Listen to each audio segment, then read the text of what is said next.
انسانیت کا آواز جو انسان کو دوسری مخلوق سے الگ کرتا ہے اور فرش سے عرش تک پہنچاتا ہے، وہ علم ہے۔ اللہ تعالیٰ نے علم کی فضیلت، علم کی اہمیت، علم کی عظمت، علم کا مقام، علم کا مرتبہ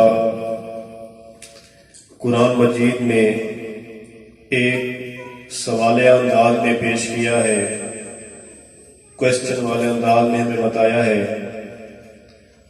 اگر آپ اپنے سکول کی دیوار پر نظر دوڑائیں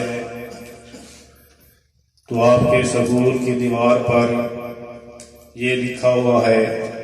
رائٹ کیا ہوا ہے، کیا عالم اور جاہل برابر ہو سکتے ہیں؟ جیسے آسمان اور زمین برابر نہیں ہو سکتے، جیسے رات اور دن برابر نہیں ہو سکتے،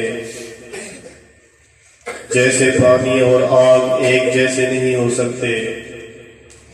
جیسے اندھیرا اور اجالا ایک جیسے نہیں ہو سکتے، جیسے زندہ اور مردہ برابر نہیں ہو سکتے، اسی طرح عالم اور جاہل برابر نہیں ہو سکتے۔ بیٹا، آج انسان نے علم کی وجہ سے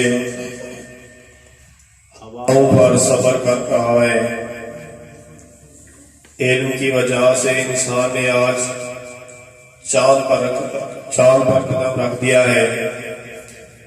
علم کی وجہ سے آج انسان نے جدید ٹیکنالوجی بنا رہا ہے اور بنا چکا ہے، علم کی وجہ سے آج انسان نے سمندروں کا سینہ چیر کر دیا ہے،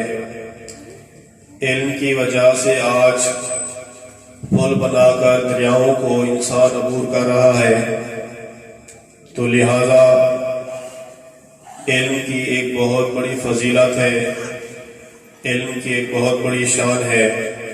علم کا ایک اپنا مقام ہے۔